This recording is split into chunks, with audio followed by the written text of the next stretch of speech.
Good evening and welcome back to the AfriCanadian Resource Center. And as we do every night, we are bringing you resources from the African Canadian community.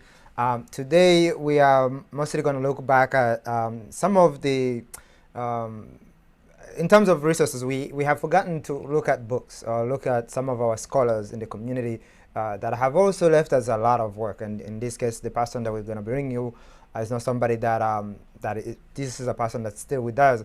But if we look at some of the work that he has so far put together, it is definitely some resources for you to take a look at. And we're going to bring you an interview that was done in 1995. And the reason why we are bringing you this interview is because it's so relevant today. You know, looking at some of the things that are going on in America, obviously the election, but also looking at some of our conditions here in Canada. We will go back and look at it's almost like the prophecy of what was supposed to be taking place around this time, 1995, looking forward. We're going to bring you an incredible human being. You might know who he is. If you don't, just stay with us. We're going to be bringing you the interview shortly. But in the meantime, as we do every night, this is the AfriCanadian Resource Center. We bring you updates on COVID-19. We'll let you know what's going on in the country, mostly focusing obviously in Toronto where we are, and tonight is not different. We're looking at Ontario, who have reported 1,388 additional cases of COVID-19 on Tuesday. A new single-day record once again, and this is a new single-day record. Yesterday we were into like 1,100, and oh my God. So basically we are into, oh man, this is so if we're looking at some of the numbers we were looking at a few weeks ago when we were talking about 800, 900, we're definitely way beyond that. So this is definitely a new single record, and they're saying that about 15 more deaths linked to the illness happened today. That is as of Tuesday, and in the third time, this is the third time in 4 days that the record daily case counts have been set in the province of Ontario. Obviously, that's what I'm saying. Even me looking at the numbers, sometimes I'm surprised because, to be honest, I tend not to look at some of these negative news a lot because they tend to affect how I see or move during my day. But it's always good to sort of see where we are day to day. And this is definitely, we are climbing this ladder, and this is not a good one here. Peel is the only one of 34 public health units in the red controlled category in the province's new tide color coded system for COVID-19 restrictions, and the region is seeing more than 100 new weekly cases per 100 people, are key indicators for the moving a region into the red category. Peer medical officers of health has also implemented further local restrictions, and in Toronto, meanwhile, is under a restriction of modified stage 2 until at least November 14th. As you remember, last week we were telling you that we're gonna be going back into like opening spaces, bars and restaurants. I don't think that's happening. But as of now, we're looking at until November 14th, which is the end of this week. So hopefully we can go back to some normalcy, the normal of the new normal. But again, we don't know. Say that the province delayed its transition into the new system at the request of local officials, which is what we were telling you earlier in the week, last week actually. And Toronto is currently clocking about 97.7 weekly new COVID cases per 100 people, quickly approaching the threshold for the red ties. So that's again, looking at these numbers, it's definitely concerning for many of us who are, like for example, today our team went out, we did an interview, but then again, it's almost like walking into, I don't know, into a war zone, looking at these numbers and wondering how many of our people are actually not, with COVID. Looking at these numbers, we don't know. But let's hope we maintain this level of, obviously, we stay healthy so we can continue to bring you this information day to day. And also hope the officials can figure out a way to move past this. Also, they're saying Ontario Premier Doug Ford is calling for federal government to support the replacement of its 14 days quarantine measures for international travelers with rapid COVID-19 testing. Obviously, this is something, again, I guess we're looking at if you know how these governments work, hopefully this is something that we can put together for people who are trying to travel, as long as we can maintain this level of traveling as well, because some of us we can sort of get tired of being in one place, especially with the mental health challenges that a lot of people are going through. So again, let's hope this virus ends somewhere in the near future. The Alberta government announced last month its plan for a pilot project that would allow international travelers to forego the federal mandate 2-week quarantine period for a rapid COVID-19 test as well. Obviously, they are doing the same thing as Ontario is requesting. And the pilot project, developed in partnership with the federal government and Canadian travelers industry, began in November at both Calgary International Airport and the Coast border crossing. Under the plan, the international travelers receive a COVID-19 test upon entering Canada before going into quarantine. If the test comes back negative, these travelers are allowed to leave quarantine, but will have to take another 6 or 7 days after the initial arrival, something Ontario wants to copy. We also know, we're actually talking about this earlier, I think a lot of people want to understand, like, what is the requirements if people want to travel. Do they have to do tests? When they get to certain locations internationally, do they do more tests? Those are things also we advise you to do. As you can see, every places you go, they have different rules. Different countries have different rules, and so you have to make sure that you check the location where you're going, but also check with the local officials to find out what the measures are. If you have to stay in quarantine, what's the length of the quarantine? All of those things are important for those of you that are traveling internationally or even regionally. So again, something for you to know. This is what we have for you as far as the news. We are going to go for a quick commercial, and on the other side of this, we will bring you the interview that we talked about, which is with Dr. Claude Anderson. Again, a giant in the Black community, and somebody we feel like we bring you some of his books at least, or at least his words, so you can have an understanding of what this time was back in 1995. Let's go for a commercial.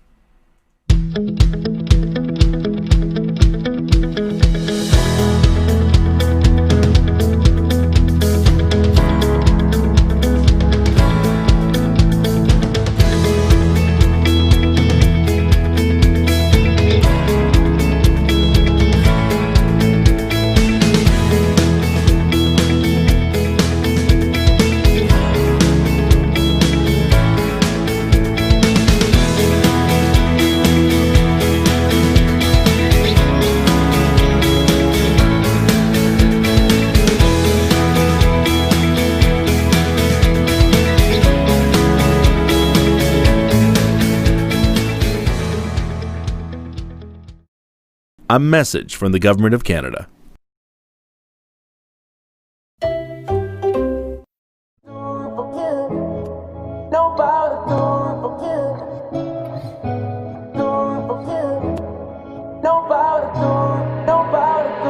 I've been trying to do my very doing. I've been looking for sin to pray. You're the only one I've been expecting, but you're again the one who ruined my plans for what we've been doing. All right. So we are right now on east side of Danford. This place used to have a lot of businesses from the Greek community. What we are noticing right now is that there is so many of East African communities and African businesses that are coming in, taking over, you would say. And if you look behind me, the East African variety is one of them. What's cool about our places, I actually just noticed they have like appliances that are coming direct out of Ethiopia. I'm serious. So I mean, that's one of the coolest things. Also, you can see when you go in there, they have clothing, you know, they have like, it's a regular store. But what we are not used to is seeing like products that are coming from Africa direct to Canadians. So this is one of those things that I really love. So let's show you more. We're going to show you more stuff around this street. I've been trying to do my very doing. I've been looking for sin to pray. You're the only one I've been expecting, but you're again the one who ruined my plans for what we've been doing, for what we can do. With no powder trips, we're over again. Ain't you gonna see? So listen, You guys know I am a struggling vegan. I have been trying to be back to my regular routine for the last, like, I don't know, 2 years. This is like heaven to me. You know, I'm like right in the middle of heaven. But you know what makes this cool? This store, as you're gonna see, is owned by Africans. I believe it's Eritrean or Ethiopian. I'm gonna find out right now. But yeah, so amazing to be able to actually shop in an African store in the middle of Toronto, right on Danford, the east of Danford, as I said. Amazing, beautiful. Let me get this and I'll be back. All right, so right now as I'm in here, I'm just like, it moves me to be able to shop in an African Canadian community.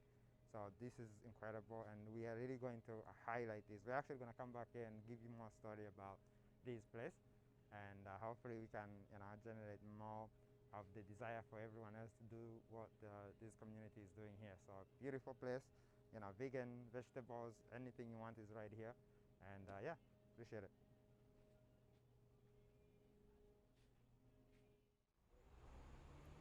All right, so from getting groceries, which is the store right next to this one, you get to getting dishes. So if you feel like you just want to sit here and have a beer or have dinner, you can come right here.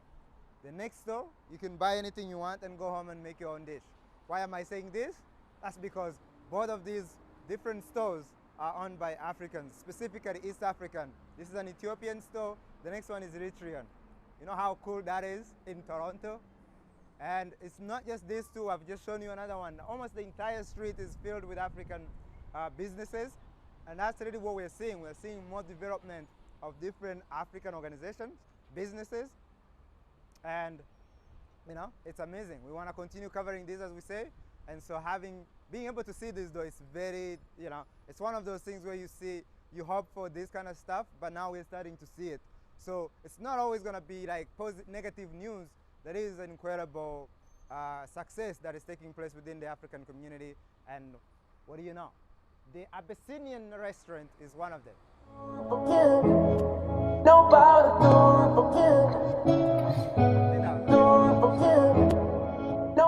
All right. So right here, another spot here for the Desta market. And here you can find different things. Of course, they have like distribution company. They have a market inside. And again, we're trying to sort of show you, this is not something you could have seen here a few years ago. So there is a level of development within the city of Toronto alone for continental African Canadians, where you can come and find anything you want direct from Africa. That's pretty cool. And then they also ship. They ship to Africa. You can see many different cities where they ship. So yeah, you got Addis Ababa, Abuja, Accra. Listen to this. What is that? Bujumbura, Cairo, Dar es Salaam. What about that? Anyways, Djibouti, Entebbe, Johannesburg, and the Delta Cargo, where you can ship your cargo to Africa simply through an African company. We think that's something to highlight as well. So yeah, it's one of so many more, and I can't wait to show it all. All right. For over 300 years, blacks in America have been racially undermined by the government and barred from equal opportunity legally, politically, and economically. History shows blacks were the labor force responsible for the vast fortunes amassed in the United States and Europe in the 16th and 17th centuries. However, blacks control only 2% of the wealth in the United States. Good evening and welcome to Detroit Black Journal. I'm your host, Darrell Wood. Coming up on this edition of the Journal, we will engage in a revealing interview with Dr. Claude Anderson, author of Black Labor, White Wealth. In part one of a two-part discussion, we will find out why American public policy, by design, has created a permanent black underclass. That's straight ahead on Detroit Black Journal.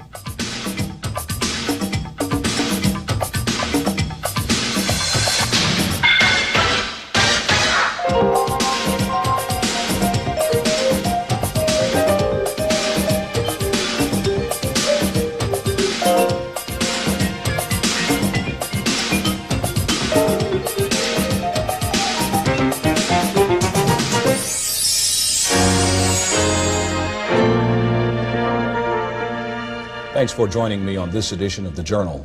With me for this edition is Dr. Claude Anderson, author of Black Labor, White Wealth. and he is also president of the Harvest Institute.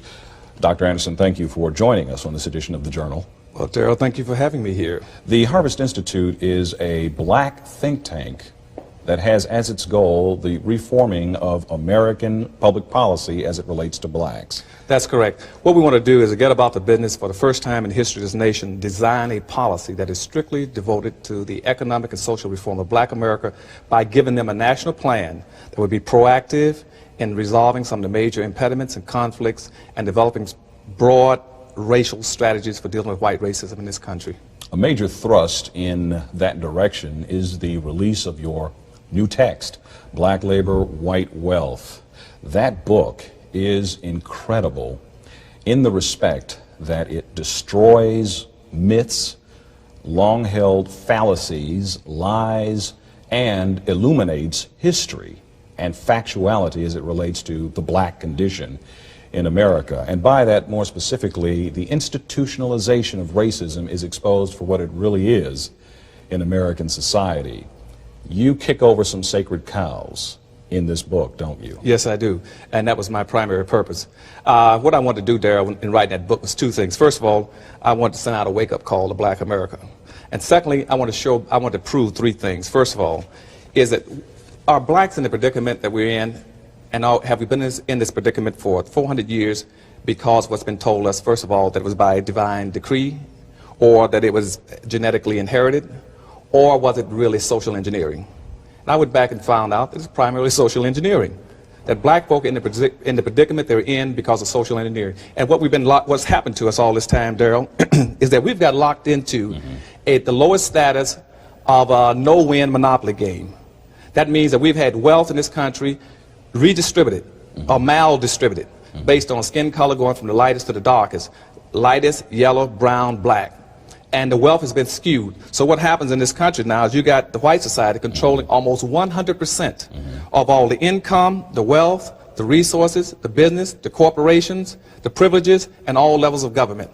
And therein lies the problem. That's your problem. Blacks. And the issue is race and resources. And black folk don't have the wherewithal to change their conditions. And the reason that they have not historically in America had access is because of the way as you point out in the book, the legal system has been stacked against us, the political system has been stacked against us, the access to real property, wealth, money, land has been prohibited by law. That's the right. Supreme Court has been used as an instrument against us. And it's still being used as an instrument against you. Explain that. Because initially, when the Constitution was written, all the Constitution did was picked up the old public policy that had already begun on black folk. When black folk first arrived in this country in 1619, there was approximately 20 blacks. By 1634, the Maryland colony came into existence. That time you had about 40, 45 blacks in the country.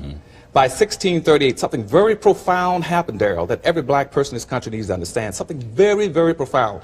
What happened in 1638? The Maryland colony put out its first public edict. And what that edict said is that black folks shall never enjoy the fruits of white society. That is very key to what's been happening to you for 400 years. And that is written and established in American code. That's right. Codified as law in That's America. right. And so, and between that point, let's say for about the next 20 years, for instance, the European colonies were putting pressure on this country, saying, hey, we didn't send you to America to have a good time, just enjoy yourself and sit back and relax. We sent you to relax. We sent you to America to produce some wealth, some resources for our European continent.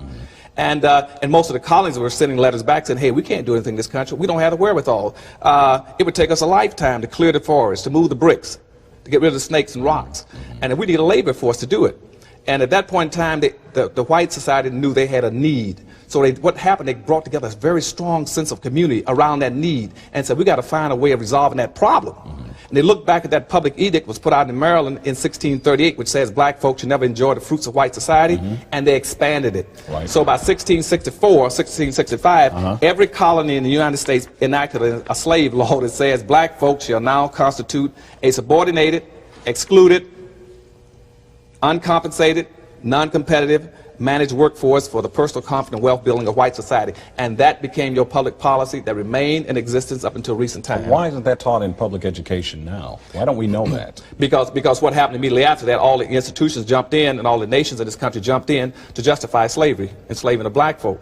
And so the religious institutions said, well, we have to base it on something. So they said, let's base it on Bible, on biblical principles. Saying the Bible that the blacks were offshoot of Ham, so therefore God had decreed that black folks should be enslaved. And that stayed in effect for about maybe a couple of hundred years, about 100-something years, and all of a sudden they moved over to the biological and said, well, blacks are just basically biologically inferior. So well, and that's what the bell curve is telling you about now. And the bell curve, of course, is the controversial book assaulting black intelligence as genetically inferior. That's right. As the author alleges. That's right. Is the case. That's an extension of that original public policy that was put into place back in the 16th century. As an extension of that public policy, I think the key here is public policy. What you've talked about and outlined in very brief form is how public policy has been designed in this country around the suppression of a singular racial group. That's right. I want to deal with some definitions. Okay. Public policy was used to the extent that black people would be suppressed. Coming forward in time, blacks thought that the great salvation of the race could be summed up in one word: integration. Is that true? Yes. And let me go pick up that public policy and bring you up to that. That public policy stayed in effect until, let's say, 1705, for instance. In 1705, it was codified into what we call the slave codes. And the slave code said at that time defined how in the future all whites would behave and how blacks would behave. And that's why what they call the Southern ethics, where blacks could not challenge whites or raise his hand to defend himself against a white person. And in fact, white people were told that it was their duty, in fact, to suppress. That's right. And severely handle blacks in order to enforce the status quo, or they themselves would be considered lawbreakers. Right. In other words, they violated the code, the white code. And see, in that time, what the code said is that every white must enforce this code. Every religious institution must subscribe to it. All levels of government must be responsible to it. Okay, it must be passed on through your social customs, Daryl, and also through your laws. I put a lot of those laws in the back of the book. Right. Okay, and once that was codified in 1705, everybody understood the law. Then by 1710, for instance, Virginia then said, now that we have a unified white community, they then broke up the black community by passing what they call meritorious manumission in 1710. And what that says now is to make sure that blacks never have a strong sense of community, a unified self, we will grant meritorious manumission. That's why all these southern states had meritorious manumission laws to any black who goes against his own people. Which in effect said that blacks could be freed. That's right. To enjoy rights and privileges in the society for becoming traitors to their own race. Right, as a free black. But it would never could be comparable to a white. Right. So when that law was passed, then we found that a black could be rewarded for squealing another black, what we call crabbing. And out of a possible 150 so-called insurrections or revolts, slave revolts, a black person squealed in every one of them. Okay, and he was rewarded for squealing on blacks. That's where you get the crabbing in the black society. Which is why there was virtually never a successful black revolt. Right. But see, and that kind of a system was never used against any other group in this country. No other group, Chinese, Hispanics, or any other group. Well, you make a strong case in the text for the singular selection, the purposeful separating out of people of the black race for this kind of treatment on this continent. To make sure there was never a strong sense of community, because the strong sense of community was a threat to the white society. I remember that public policy said you should be non-competitive. And as a matter of fact, the only monument right now in this country that I'm aware of that even recognized and honored a black for being that kind of a black is still in existence up in Harper's Ferry. You know where John Brown had his raid that night? Sure. If you ever go up there right outside the hotel, there's a big brown box there. And there's a big monument carving to the black slave who jumped off the porch the night John Brown's troops entered the town, and John Brown killed him. The town erected a monument to the Sambo, saying this is the kind of black we like. Going from the historical codifying of suppression of blacks to the point where we had a civil rights movement in this country. The first civil rights movement is not the one that gets talked about very often. In the book, you talk about the first time blacks were freed, and you talk about how that freedom was really an illusion. What do you mean by that? Why weren't blacks free after they were emancipated following the Civil War? Because first of all, what they gave blacks was three things. First of all, they set him free. And secondly, they gave him a supposedly 14th Amendment due process and a right to vote. And but those things had no power attached to them. Blacks could not protect themselves with that, because see, everything in the society was based on your ability to be able to take care of yourself. And so blacks were set free at that time, naked, penniless, ignorant, defenseless, without clothing, animals, livestock, land. And so they were abandoned. And you gave him civil rights and the 14th Amendment. He couldn't use them. See, first of all, let's take the 14th Amendment, which is now the ones we hear a lot about. Between 1866 and let's say the 1900s, that 14th Amendment was used 319 times, okay? Out of that, 314 times was by corporations, not blacks. Blacks used it about 4 to 5 times, and guess what happened? They lost every time. Blacks never used the 14th Amendment until 1954. But all major corporations use it. That's when you hear about corporations now being an entity, a person. Or a person. They used that 14th Amendment that was given to blacks, then gave it to the corporations. And what they did, and immediately in 1870, they took blacks' rights from them, okay? Because they didn't have any power. So once again, the rights were basically suppressed. They were just suppressed. That which had been written into law was now effectively thrown out. Because blacks couldn't protect themselves. They had no power. And also what had happened at that point in time is that between 1619, when blacks first came into the country, and until the emancipation, all the wealth in this country and all the power was built around the black slave himself. That's where your money and power came from. Contrary to what people keep talking about, well, you know, land is the most important. Land was never important. Land, Darryl, was totally useless without blacks. As a matter of fact, President Jackson said that blacks brought 75% of the value to land. You can come in this country, an immigrant, go any place you want to find all the land free. You can just drive a stake in the ground and say, I own from here to that next street. Nobody cared. It had no value. It only had value when you put black slaves on it. And that's why all the wealth was concentrated in the South. As a matter of fact, in 1860, out of 66% of all the persons in this country had over $100,000 worth. We're in the South. As a matter of fact, and out of the 5 million blacks who were enslaved, they had a net investment value of over $8 billion. That $8 billion was more wealth than all the other corporations and federal government put together. As a white man in the South who had 2 black slaves was richer than any person in the North. If you threw the average person in the North, I threw in his house, his business, his land, his clothes, his net worth, and his bank account. Well, primarily because it was free labor. It was free labor. It was free labor. You worked them until they died. That's right. And the thing with a black is you had to work him unto death, but you could not let him grow old. Because you had no way of taking care of him. Economic liability. That's right. He became a liability. You had to work him to death early. Seeing then that the policy was set to keep blacks in a place of servitude, cheap or free labor, the country set about to make a set of rules, enforce them through institutions, government, the courts, and basically ensure that blacks through the immigration process would not grow to equal or majority status in the population. In the book you outline that we're built in as a, quote, minority, unquote, never to exceed a certain statistical level. Right. In the early part of the 1700s, black slaves became such a good thing that everybody was hauling black slaves into the country.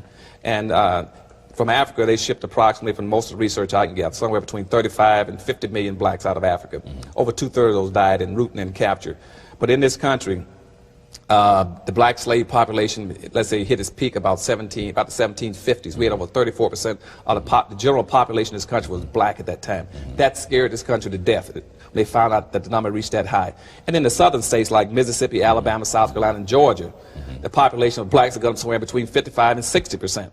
And they said, and so what the colonies started doing then was start saying to England, and remember now, England was franchising slavery. They set up a franchising system for slavery. They were making all the money and the wealth. Most of the wealth of this country was going to England, because England passed laws saying this country could not produce anything except cash crops, and send it to England. England would manufacture it, you know, and send it back and sell it back to them. And that's what the Revolutionary War was over. The Revolutionary War was over black people. The wealth that black people were producing in this country, in cotton, textile, rice, indigo, tobacco, and molasses, syrup, sugar. That's what the fight was over. But the black population hit somewhere around 34%. And after the Revolutionary War, they said the first thing we're going to do is to make sure we get that black population down because it's a threat to us. So in 1790s, right after the Revolutionary War, the first act of the new Congress was to pass enact what we call the first naturalization and immigration law, which says this is a white country, white man's country, period. And we slapped a zero quota on blacks in this country. No other group had the kind of quotas or limits in terms of immigration to this country placed on them that blacks did. That's right, because they did not want blacks to be a threat. And that's why they also passed manumission laws to stop anti-manumission laws, saying that we do not want more than 2% of the blacks in this country to be free slaves at any particular time. And that's why a lot of people could not free their slaves, because they were threatened by the free slaves. Because the worst thing in the white society's mind was an uncontrolled, unmanaged black person, because it violated the public policy on blacks. And so they stopped a lot of people from freeing the slaves. But those immigration laws is part of your problem that you have now in Haiti. So you cannot, they don't want to raise that immigration. The present population in this country with blacks is 12.3, which is exactly what it is for Africans in the world, 12.3. And with the black population of Africa, the world population. But also it's important to know that that's why integration won't work, for the same reason. Now, you come forward in time to the question.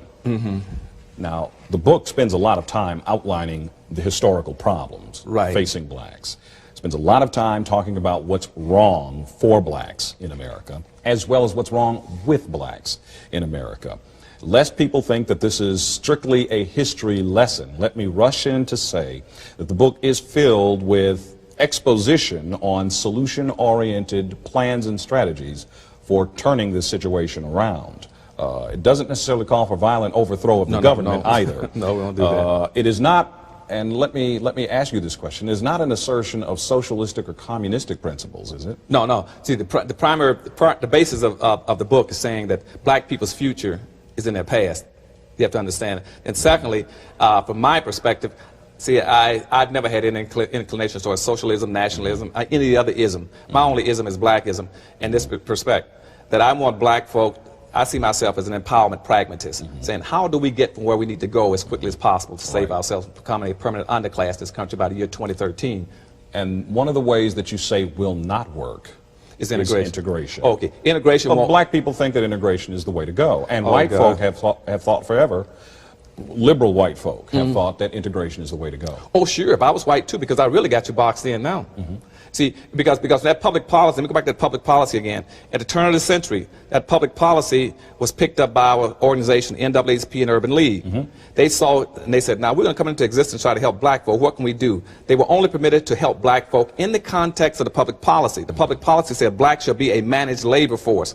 So the precepts of the Urban League and the NAACP was to help black folks find equal employment opportunity. See what I'm saying? And by the mid-1920s, Garvey and somebody said, hey, hold a second, how about some economic? And they said, no, that's out. And so we can never move blacks into starting their own businesses as a national public policy. So in the mid-90s... Because again, the law stipulated that blacks cannot have businesses compete with whites or do anything that would bring profitability to blacks and take it away from whites. Either through, they utilize legal and extra legal means to keep blacks out. In many cases where blacks, you see, nobody in this country is more qualified, for instance, raising tobacco and raising cotton than black folk, okay, and taking care of livestock. In many instances, they would even poison the blacks' livestock. They would burn his cotton, burn his wheat. So blacks could not, and that's why if you look in the back of the book, you see all kind of laws that says blacks should not compete with blacks in compete with whites in a whole number of things. But by the mid-60s, what happened in the middle of the civil rights movement there was that, contrary to what's popularly taught, black folk didn't get free in the mid-60s. What happened at that point in time was that that technology finally caught up with that labor need for blacks. And for the first time, the public policy said, hey, we no longer need blacks to open doors and shine shoes and wash dishes and mop floors. We got technology that can do it. And when that happened, something very profound happened again to the public policy.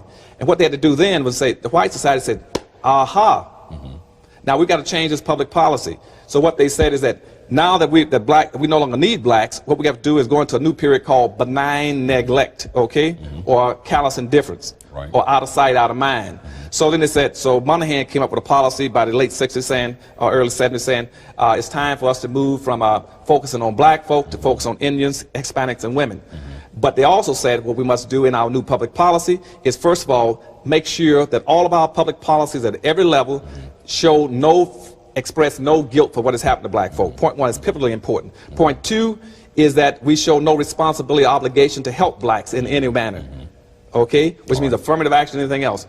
Point three is to make sure nothing is done to transfer that wealth that I told you, that 100% wealth on one side of the sheet over to blacks, that never occurs.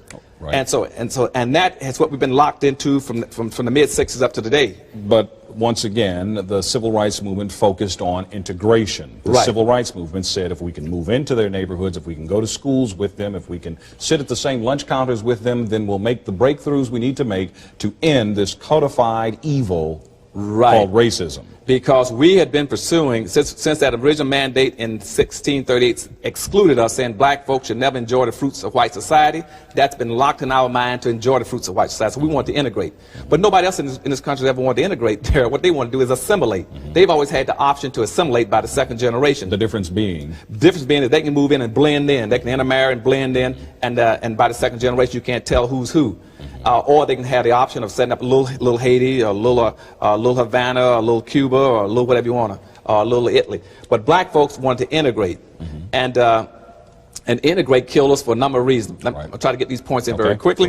One, first of all, integration is nothing but a new modified form of segregation. Only thing now, you've broken your people down to a smaller unit, and you defied the first premise of power, which is you no longer have numerical power. Now you're in little small groups all around large urban areas. That's point one that's going to knock our brains out. Point two is that the white society maintains what we call a racial balance, or what we call a tipping point, which says that I will accept black folks primarily at zero, but I would tolerate them anywhere from up to 5 to 8% of any given population. But the minute they cross that 5 to 8% population, it is no longer integration, it's now invasion, and I must take action against it. So I'll either take my kids out of school, put my house up for sale, move my business to the suburbs, or I will resign from the organization, okay? Because I'm not going to let him get that dominance over me. Third thing that immigration is done for you, it destroyed all your major businesses, because they use the highway system to drive expressways right down the center of every black community in this country. And where blacks used to have major business opportunities in the country, they were all destroyed. Four, we find that also we got a major capital drain. There's a basic rule in economics which says you must spend your money in your community and make it bounce 8 to 12 times before it leaves. Black money never bounced one time. Black folk have approximately $300 billion passing through our hands annually. That money doesn't even bounce in our communities. There are other things that you mentioned in the book that are evils to black empowerment. We don't have a lot of time left, but in the closing moments, I just want to throw out some key terms that you express in the book and get your very brief reaction to them. First of all, black empowerment is not the same as empowerment, is it? No. Why? No. Because empowerment, in my definition, means giving people the psychological feeling of competence and ability to compete. Now, keep in mind, and I told you back on that public policy, they did just the opposite in the conditioning system, was to tell you that you could never compete with the white society, and that they passed laws that restricted you from competing, and they also, in their conditioning element, they made you see your future and your well-being only through the eyes of the master, okay? And so when I talk about self-empowerment, I'm talking about how do you get my people to be able to feel self-confident, that they can pick up resources and be just as competitive in any other group. Group economics. Group economics. We have to start practicing group economics, which means you're going to have to start spending you got to stop the flight of black capital out of this community, out of our communities. Presently what's happening is black folk are spending 95% of our money in the suburbs, okay? And we leave about 5% in the community. 3% that goes to non-black businesses. Blacks are left with 2% of their annual disposable income. It is humanly impossible for you to live off of 2% of your income. So what happens now is that we've enabled the white community to live off of two incomes, to live off of 100% of their income and 95% of blacks' income. Okay? Because both the white community and the black community are boycotting black businesses. That is the primary thing that's killing black businesses. It's not the fact that blacks don't know management, don't know cost analysis, accounting, control, or personnel management. It's because both the black and the white community are killing blacks' businesses by boycotting them. We also know we don't practice quid pro quo in politics, which means you got to say to your people in an election, what can you do for me whether you're black or white if I vote for you?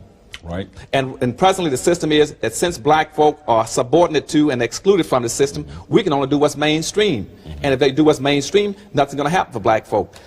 Blacks must reach a point of self-determination by the year 2015 in your analysis. That's right. Why? Why? Because at that time, about 7, 8 major things that's going to wipe us out if we don't do something very quickly about getting some power and wealth, rebuilding our communities, and being competitive. One, we anticipate in the next by the year 2013, approximately 8 to 6 million Hispanics entering this country and 41 million Asians. We have been the #2 population in this country now for approximately 400 years. We're going to be pushed from #2 down to #4, okay? Now, if you didn't get anything for 400 years when you're #2, you figure what you're going to get when you become #4. You're not going to be, you're going to have to now speak through 2 other groups. Secondly, crime is going to be a cold word for blacks. Blacks are going to be further criminalized than they are now. Right. Next thing's going to happen to black folk. We're going to be forced into what we call a new world order. We're going to have to compete with groups all over the world that we're totally ill-equipped to compete with. But let me get to one other point very quickly. Right. Let me skip off that second. Very quickly. So, because one of the things I want blacks to also focus on is civil rights. You missed that question about civil rights. Right. We got to get away from civil rights because that's not the major issue. Civil rights won't give you any power. Neither will integration, because black folk have been so psychologically, so politically, and so economically damaged, Daryl, by 400 years of deprivation and exploitation, that civil rights and integration won't even reach us. We can't be reached by it, and we can't be, it can do nothing for us. As a matter of fact, even if you're going to talk about civil rights, then switch it. Right. Instead of talking about, look, gays talk about gay rights, handicaps, handicap rights, females, feminist rights, veterans, veteran rights. Right. And when you get to black folk, why do you talk about civil rights? I don't know any blacks named civil. Talk about black rights. Okay. Instead of talking about social integration, talk about economic integration. The book is Black Labor, White Wealth, The Search for Power and Economic Justice. Claude Anderson, thank you for joining us. Thank you very much, Daryl, for having me. And of course, you are watching Detroit Black Journal. An amazing interview, obviously, as you heard. And like listening to Dr. Claude Anderson, I discovered Dr. Claude Anderson about 6 years ago.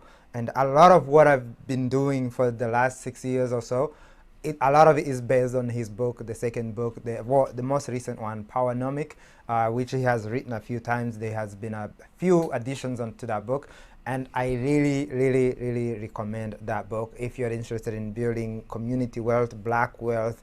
If you're looking at building even family wealth, there is no better book in the black community, in the Americas, anywhere, whether it's in the United States or Canada. I really recommend that you read PowerNomics. But of course, Black Labor White Wealth is also another book where, you know, you look at some of the work that people have done throughout the years. Obviously, they were slaves, or they were being forced to work, or they were working under certain conditions where all of the money goes towards the top.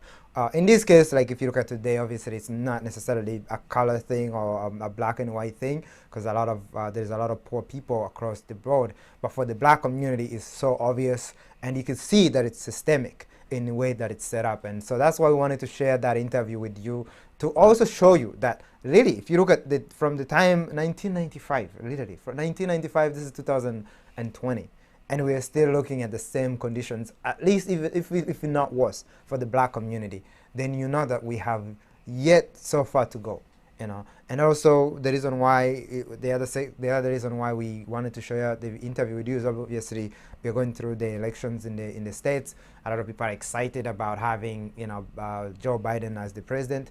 But the question for me to you is, will anything change, you know? Yes, you get the crown out of office, as everybody says, Trump is a crown. But will anything change as far as the policies? Because to me, that's really the only thing I care about. If nothing changes, then what are we even talking about? So 1995, 2020, we're still looking at the same conditions for the black community. What has to change in order for our people to realize that we need to do more than just vote for one group or another? It's more than just a vote. It's more than just what we say. The question is, our policies, the policies that we are all sort of operating under, are they equal? Are they fair for all of us? Anyways, that is our show for today. We will see you again tomorrow. We have an incredible interview tomorrow, and we look forward to seeing you again. In the meantime, we hope you stay safe. Obviously, COVID here in Toronto, Ontario, it's ridiculously crazy. So stay safe, wash hands, keep your distance, and be safe.